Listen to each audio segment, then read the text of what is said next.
we go into the second week of our little theme of doing the Best Picture winning musicals for the next 5 weeks. We do have, last week I'd said that they were the same director, but they're also in the same decade, but they're also the same producer, the same writer, and the same lead actress. So, and obviously they're two that aren't exactly looked upon as the most beloved of the Best Picture winners, especially among musicals. American in Paris certainly does have its following in certain places, but they're not. They don't seem to be as looked on as positively. Maybe that's just my circles, but that's always just kind of been my interpretation. Um, so yes, as I talked about, they're both written by Alan J. Lerner as well, and he also did. He also has experience working, in particular here, with Minnelli and Gene Kelly with Brigadoon, among many other things. And then, and Alan J. Lerner also wrote the movie we're going to talk about next week as well, one of them. So the interesting thing, we're going to start with American in Paris, obviously. The interesting thing about it is that it's kind of iffy in regards to whether it's an original piece or not. The story itself actually is. It's the whole thing about how it's based off a composition of Gershwin's. It's from like 1928, if I remember correctly. And it's like his songs throughout it and everything, but with like Ira Gershwin lyrics and stuff like that. But yeah, but it's still like its own original story that it actually did end up winning an Oscar for its story and screenplay. So because I was technically one of the categories back then, with story and screenplay combined. But what we have here when we start is it actually seems to be this sort of, I guess, relatable thing to some people in regards to sort of what we still see today, like the broke, tortured artist sort of thing, to where you imagine living the dream, and he's even talking about this in his narration when he's like, you know, I'm living this dream job. It's, you know, being an artist and painting in Paris. I mean, how can it get any better than that? But as he's like really building it up, we see where he lives. And it's like this really small-ass, cheap-ass apartment that he can barely move around in. But the interesting thing is that we do see, like, as soon as he rises out of bed, these sort of creative ways that he's put together as far as navigating this apartment and making sure that he's not just really crammed in there with all this stuff and is still able to work in this relatively pleasant environment that he's made for himself. And then there's this really curious move that the movie makes by shifting the narration, despite the fact that Kelly's definitely the main character in this, and he has much more time devoted to him than the other two characters they do this with. Yeah, they shift the point of view for this introduction, and they basically give Adam, his neighbor and friend, like the exact same introduction, but with not near the enthusiasm, because it's, I mean, they do the same thing where they go to the apartment and they do the gag to where it's like, no, it's not that window where somebody's happy, it's this window up here, and he's like unhappy and alone. And here he's a lot more like depressed, and he feels more like where Kelly's character seems to see Paris as a blessing. Adam is almost like basically saying that he's trapped here. Yet they do that same thing where they both have that same like deadpan look to the camera, which is a really interesting touch. And then, yeah, so he's basically, where also Kelly is kind of talking about, you know, he loves going through Paris, how many friends he's made in Paris and all that. He's got the kids that love him because of his American bubblegum and all that. Adam doesn't like Paris because he's afraid he'll run, he go in here so he won't run into people that he knows, and that's the only good thing he sees in it. So it's like, they have a total opposite reason to love Paris in regards to how they interact with people or they don't interact with people, which is really interesting.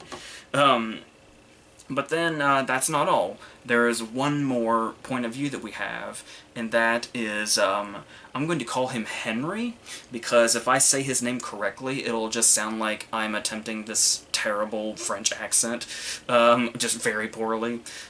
So what we do when we meet Henry is, it's kind of without warning, the shift, and it's like kind of a point of view shot.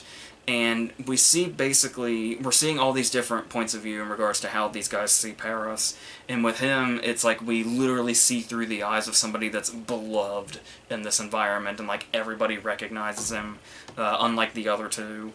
And it's very, and then obviously the way he's just seen in this big way, like, when they go to the cafe and he and Adam are both having coffee, but people just get so swept up in him that the waiter doesn't even give Adam his coffee. He has to be told to come back for it because he was just so wrapped up in serving Henry. But yeah, and then as that goes on, we quickly learn that Henry has a love interest.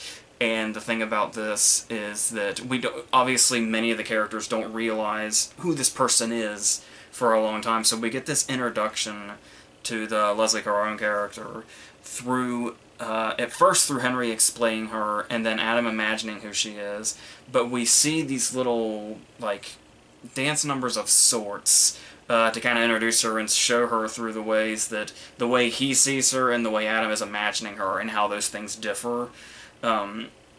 And how they both kind of like, each dance is like some kind of different, it represents some different viewpoint, which is this really interesting visual that the movie comes up with. And then the way they're kind of like shown together, to kind of like all the pieces come together to make like this one perfect woman that she supposedly is. And the way they show her in like that, the first time we see her in that really dreamlike way, that kind of makes her seem like this almost unreal, untouchable thing because she's just that perfect. And the first way we're shown that by them panning over to the mirror that Henry and Adam are reflecting off of, and then that dissolves into her on the stage with that, like, the mirror acting as like a border, and it's this really fantastic shot. There's so many like really memorable ways this movie uses the visuals, and not just in the musical scenes, which I kind of really appreciate. So, of course, this is, in true musical fashion, this is going to take us to an incredibly bare-bones story. One that's also not typically creative in what it is and what its developments are. Because, of course, it's going to be Jean Kelly falls for the Leslie Caron character, even though she's engaged to Henry, and then nobody knows who's with who. There's that really great number when they're both singing about her and dancing, just enjoy being in love with her, and they don't realize, even though they're part of the same number, that it's also the same woman. And that's the strength of the movie. That's what I'm talking about. It's the fact that you can look at it as, oh, this is just, you know, a practically nothing story. It is, like, beyond paper thin. But the movie is able to make it come to life. I talked about this with West Side Story last week, where it was like, even though the love story in that movie is seen as, like, one of the weaker points of the movie itself, it's the musical numbers and the visuals that really bring it to life in a way maybe the actors couldn't. Despite the fact that Kelly basically, you know, his whole forte was bringing movies to life through his dance, which he does very well, and continues to do here. I'm not saying the actors don't always accomplish that in this, but, yeah, we'll talk more about Leslie Caron when we get to Gigi, but, yeah, but also in the meantime, when you look at it, it is like this, there's the whole thing where he basically does the expected, where he forces himself on her, and then she doesn't like him, but then quickly she does like him. And it's almost like kind of an infuriating scene, how quickly she changes, because the movie's in such a hurry to get to that point, that it takes like seconds for her to turn over to where, like, at 1 minute he won't go away and he's the most bothersome person ever, and then he does like one thing to somewhat be funny to her, and she laughs and that's it. And then the love has blossomed. But, like I said, it's not the job of those scenes to tell the love story, it's the job of the musical scenes and the bigger scenes to do it, and those do it in a pretty great way. So, and tend to make it more kind of believable. And that's not to say that it's not always the dialogue that falls short, because obviously it did win a screenplay Oscar, and you kind of wonder, I talked about this a lot when La La Land was going through the award season, and that was like, where, in musicals, like, where does the script start and stop, and where does the music take over? And there's still, you know, some really good dialogue in this. There's the whole thing about, when he's like, that's a nice dress you're almost wearing, what holds it up? And she says, modesty. Lines like that feel like they're in some kind of Preston Sturges script or something, is really good stuff. There's his whole thing about his whole thing with Troy is about being broke is a really nice thing as he's going down the steps at the beginning.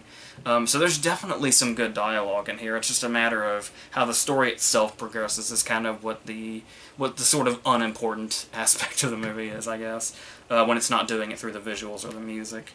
And there is more stuff in there that's, like, you know, worthy of note that the screenplay itself brings out, and that's, like, there's one scene, I don't know if this was the intention or not, but it's the way I take it, especially nowadays, and I hate to seem like it's, you know, sort of gatekeeping or being pretentious or anything like that, but it's the scene when he snaps at the college girl for looking at his art, and he says that he doesn't want to know what she has to say about what he's done at all.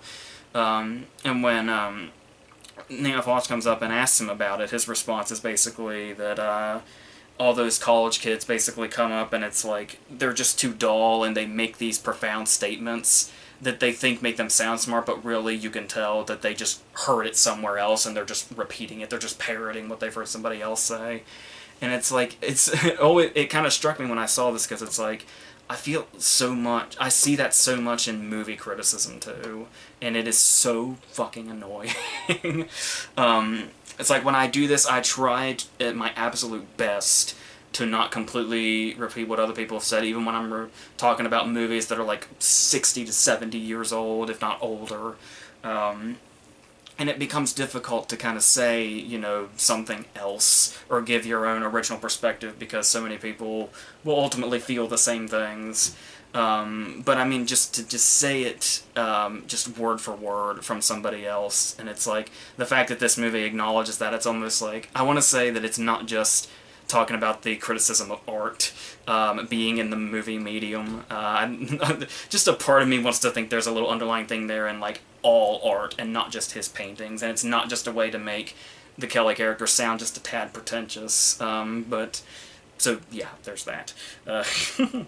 And then also, just like I've been saying, there's the whole thing of, just the whole aesthetic to it, where it's like the way it's told, where it feels kind of enormous, despite being such a small story and such a predictable story. But it's really, it's the way it's also not just through these big sets and the musical numbers, but just kind of that, in general, that, you know, that 50s sort of aesthetic, where, like, if you're just flipping through and you land on, like, Turner Classic Movies or something, it's 9 times out of 10 you can tell which decade it's from, and the 50s in particular really stood out in this way to where you just see it and you immediately know it's that decade. And I feel like this is one of the movies that really stood that out, even though it was at the very beginning of that decade in 1951. Still, I just really love the way everything that within the movie looks with that 50s aesthetic to it. So, and then they even managed to put some stuff in there, like musical-wise, that, because I talk about, you know, how it progresses the story and tells the story even better than, you know, the words and the acting do. But there's also some stuff in there, like, Adam's dream about being, like, his own orchestra, like, hardly has a place here. It does absolutely nothing to push the story forward, but the whole point, really, is that it's memorable, and it still feels like somewhat, I guess the opening, when it keeps changing perspectives, the movie's trying to kind of give us this idea that the movie's about more than just Kelly's character, it's about these other people, but it maybe doesn't do that quite as well, and it makes this Adam scene seem really out of place, but still, like I said, as long as it's memorable and it's in a musical and it fits that tone, that's all it needs to do. So, and then of course, we have to get to the ending, which is this. I've heard a different runtimes. I want to say it's 17 or 18 minutes is this final musical number, which, yes, means that basically the last line of dialogue is said in this movie with like 20 minutes of the movie left, because the rest of it is just this giant musical number, and then when they reconnect at the end, there's no dialogue, it's all just, they just kind of stick to the visual aspect of it, which is what really makes that ending strong, by the way, to go off the musical number for just a second, but yes. And it's my understanding that this was, like, just the finale here costs like $500,000 or something, or around that, which, if I remember correctly, was like 1/5 of the budget or something, which is a lot. um, and it's just really become this legend, like that, along with the gigantic number in the bandwagon, are like really comparable. I was actually going to do, talking about Manelli, I was actually going to do the bandwagon instead of Gigi. But the thing is I'd totally forgotten just how much they go together, and Gigi's also Best Picture winner, so why not? But I'd really love to talk about the bandwagon at some point, even if it's not in this particular month where I'm doing these, but yeah, and then of course, it going on to win Best Picture was actually like a huge surprise. Like, the video's actually on YouTube also, and you can hear like the shrieking that happens whenever there's like a surprise picture winner. Because it was up against A Streetcar Named Desire, which had won 3 of the 4 acting categories. Both of these movies, American in Paris won 6 and got a bunch of nominations. Gigi won 8 and got a bunch of nominations. Neither one of these movies got a single acting nomination. That's also been really interesting to me. So yeah, A Streetcar Named Desire did win 3 out of the 4 acting categories, as we know. And A Place in the Sun managed to nab, George Stevens managed to nab director away from Manelli. But this movie still managed to pull off that victory, along with screenplay, I mentioned, cinematography, score, production design, and costumes. And this is obviously also, I was talking about with West Side Story, this was still that time when those were split up between color and black and white, so it's kind of like, you still kind of wonder where maybe A Place in the Sun would have won and where this would have won. Place in the Sun also won editing, so I feel Place in the Sun was definitely its biggest competition, no matter how much, you know, credit you want to give A Streetcar Named Desire. It was down to this and A Place in the Sun, I strongly believe. Yeah, and obviously also Arthur Freed having won for these are the 2 movies that made him a double Oscar winner as a producer. He had also won the Thalberg earlier that night, I think, so which people would kind of thought, well, okay, that's rewarded him, so it's down to Place in the Sun and Streetcar, and then it was this, and just it went nuts. So yeah, and it's certainly an interesting choice, especially when you look at its competition, but yeah, and like I said, it's definitely, I think the thing that really makes it seem, like kind of waters it down, is the fact that Singing in the Rain was just the year after, and like completely overshadowed it, despite hardly any Oscar success whatsoever. It was definitely the one that really took off in a big way, and there's a whole, I did a whole video on Singing in the Rain like 5 years ago, so yeah, that pretty much takes care of that. So we're going over here to Gigi real quick. Also, not only did he write the screenplay now, but Lerner has also written the lyrics for Gigi, so there's that. And so we go, and our setting is still Paris, and what we have here is, it immediately kind of gives us the vibe of, or not really a vibe, but kind of a reminder of the really classic musicals, by the fact that our introduction is Maurice Chevalier actually talking to the camera and kind of introducing it and the characters and all that. And of course, Chevalier is like, you know, like a godfather of movie musicals. One of my personal favorites with him was The Smiling Lieutenant from like 31 or 32. That's like one of the most entertaining movies ever. And yeah, this was just his thing, so to see him like much older and like talking to the camera and basically introducing us into this movie, on top of, you know, being a major character, it just alone, his presence just kind of gives it this sort of classic musical vibe as it goes on. However, that takes us right into the first number, and this is when we get into the sort of iffy stuff about Gigi, and that is, I'm sure a lot of the main thing that's brought up about it is the fact that there are a lot of people that see Gigi in a lot of different ways. Because I totally understand the people that see it as like one of these, you know, big classic MGM musicals. It's like one of the ultimate MGM musicals, and it's like, it's so big. It's got these, you know, this whole, you know, production design. Like everything, like when she goes into the room for the first time, when Gigi goes home the first time, and it's like the whole room is red, like the walls are red, and the furniture's red, the tablecloths, the hanging light, just everything, and it just really sort of busts out of the screen in this really big way, and like I said, that 50s, you know, color look, it's fantastic.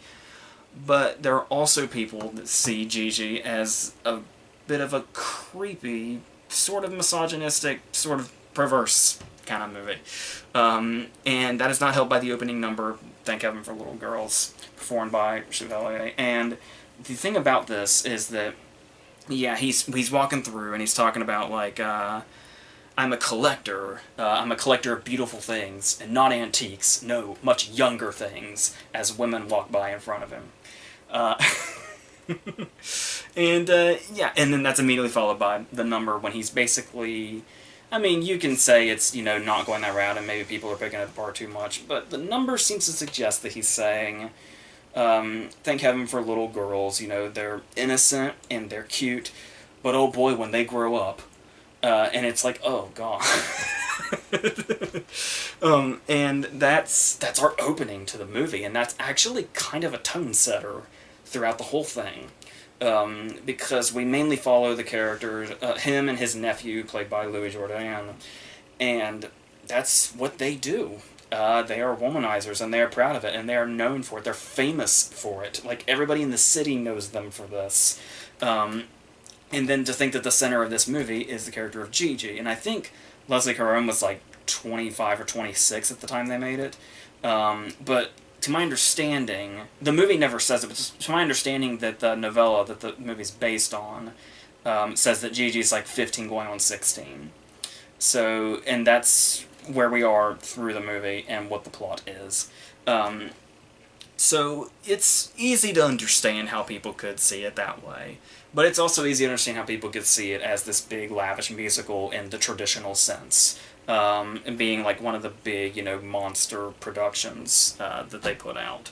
But it is for a while, like, she sees Gaston as like an older brother, I think is what she says, or somebody says. But then there's even the number towards the end when he like goes off. He has this whole number where he just goes on this rampage saying, like, you know, she's just a child, you know, she's childlike. But another part of the number is him basically saying, like, but, you know, I'm really into her. So, yeah. But there's, on top of all that stuff, though, with that stuff aside, and even with, like, the musical stuff aside, the kind of story that they're telling here, there are other aspects to it here that make it very interesting and make it feel a bit worthwhile. Like, for instance, it sort of has this really biting, amusing take on, like, gossip. When I was talking about how they're basically known for the way they are in, like, the whole town. And there's even, like, the moment when Gaston humiliates one of his mistresses when she's with another dude and he's, like, spying on her. And after he humiliates her, she, like, attempts suicide, which apparently is a common thing for her. So they take this really sort of dark sense of humor about this woman's suicide attempt, and they just make a whole dialogue around it. And it's really kind of surprising in a movie in this era, with the type of movie it is, when it's like this, you know, sort of fluffy, playful musical. And you just have, like, this really dark sense of humor at the core of it. And it does sort of somewhat make you... Like, the fact that it has that dark of a sense of humor about that particular subject sort of makes you wonder, it's like, how much of the movie itself, like, as a whole, is that dark sense of humor, or is it just that? To where it's like, you see so many things in this movie that are, like, so horribly dated and feel so horribly wrong, but it's like, how self-aware is the movie at this point? But I mean, it's, when you really look at it, though, probably only to that particular extent, because they build, like, the whole love story around this stuff that's not sitting too well with people today. And there are, and it's not just that stuff either. There are some things that do make this movie a little weaker than, say, something like An American in Paris. Like, the way the music is used. It goes without saying, the songs in Gigi are not as memorable.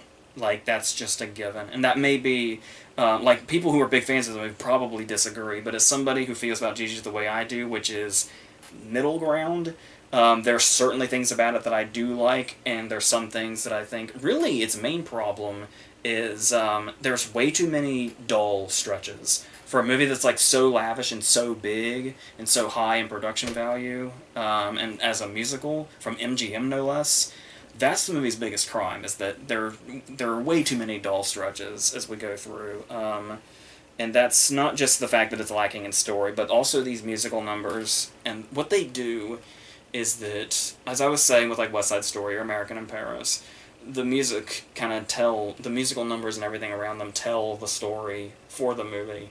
Um, Gigi's one of those ones where, like, a criticism you might hear about musicals a lot is that the musical numbers just kind of seem, it's like the movie stops for those musical numbers, and then once the musical number's over, then the movie can go on again. That's what Gigi feels like. It feels like whenever there's a musical number, it's not progressing anything, it's not further elaborating on anything that's happening in the story. It's like the movie just stops for it to happen, and then keeps going. There's even that one number, when it's like everybody... It's one of those movies a lot where it's like when the musical numbers stop, it's like the extras basically have to stop and watch what happens. And it's... Yeah, it just feels like it just keeps pausing, and for a movie that's already not that great in the story department, or not that, big in the story department, like I said, American in Paris was able to make up for it, because of how it told its story through other means. But when those means aren't doing the Gigi story any favors, then there's a bit of a problem. And there's even stuff, and there are those, numbers, like, there are some numbers that kind of stick out to me, like, the one with, like, the whispering party, yes, like, kind of goes along with the gossip thing, when they're walking through the party, and, like, they gossip about the different ones. There's even when Chevalier walks in and they say, like, isn't it a crime seeing him so happy all the time? And that goes kind of back to, like, is it a crime? Probably. But, not to harp on that. I know I've spent too much time on that, but there's also times when you see that they're actually telling the story well enough, not through the music or the dialogue or anything, but through a visual, and that's when there's that montage in the middle where she's like flipping through the book that has those trippy illustrations, and we see like the different things that Gaston's doing as time goes on, and it's like he ends up at a costume party that looks very much like the costume party at the end of American in Paris, with him maybe or maybe not wearing the same costume that Gene Kelly was. But then, yeah, once it gets past some of those, though, at its center, it's just My Fair Lady. It's just another version of that story, more or less. Another version of Pygmalion, if you will. And then, yeah, that's basically what it turns into, and then we just have the sort of flat, not particularly triumphant ending we're just kind of waiting for, that we're not quite sure if it's earned or not. So, yeah, but, I mean, there are people that I know personally that absolutely detest Gigi's existence to its very core. And I'm lucky enough to where I'm pretty sure there isn't a Best Picture winner that I've hated yet. Like, when we did one of the Oscar podcasts this past season, somebody asked what the worst Best Picture winner was. I think I said Cimarron. Just because it's an easy answer. It like looks cheap and there's really nothing to it. It's just some random western. But I don't hate any Best Picture winner, and that's, once again, Gigi kind of falls into that, where it's like, I don't really hate it, but it can be particularly weak, but there are some really great aspects to it. And I do appreciate it enough to be in, like, the lineup of the great MGM musicals, even if it's not near something like, Singing in the Rain or something like, or American in Paris or something like that. So, and obviously, when you look at it winning Best Picture, it was a really weak year. 1958 was an enormously weak year. I think the only Best Picture nominee that year I was, like, anyway remotely enthusiastic about was Cat on a Hot Tin Roof, because the other three were, like, the Defiant Ones, which it's beloved, but I think is okay, Anti-Mame, and Separate Tables. I fucking hate Separate Tables so much, so it's like, it barely had any competition. It didn't have A Streetcar Named Desire, it certainly didn't have A Place in the Sun coming after it. So it seemed pretty safe, just basically on production values alone. It won, Minnelli did win Best Director this time, it did win Adapted Screenplay, and then Cinematography, Editing, Score, Production Design, Costumes. But once again, split up, color, black and white, hard to say for sure. And then, on top of Arthur Freed winning the Thalberg the same year American in Paris won, Chevalier also won an honorary Oscar the same year Gigi was, so just, it's like these movies are just magnets for Oscars, basically. And yeah, so that's really what we leave here. I think it goes without saying I prefer An American in Paris. But I do understand the very questionable place Gigi's reputation is, but I also understand people who still stick with it and say, it was just of its time, you know, there's a lot of movies like that. If you were to go through and dissect so many movies from, like, the 40s and 50s, there are so many quality movies out there that are still incredibly great that you will see so much questionable material, and just because they were of the time, and there's nothing we can do about that. So I totally get that, but if you're also somebody that can't quite ignore it, yeah, and usually I'm one of those people that can ignore it and just go on, but I mean, Gigi is, like, you know, noticeably dated in a lot of areas, but still, I don't, you know, go against anybody that can still take it for what it is and for the time period that it was in, but yeah, still, American in Paris for sure, of these two. So, obviously we're going to go and continue this. So I was talking about, you know, Alan J. Lerner, talking about, you know, how Gigi basically becomes My Fair Lady, and it's like, it might as well be the story of Pygmalion, why not? So, that's... And then, of course, you know, we're doing the month of, you know, Best Picture winning musicals. Holy shit, what could we possibly talk about next week?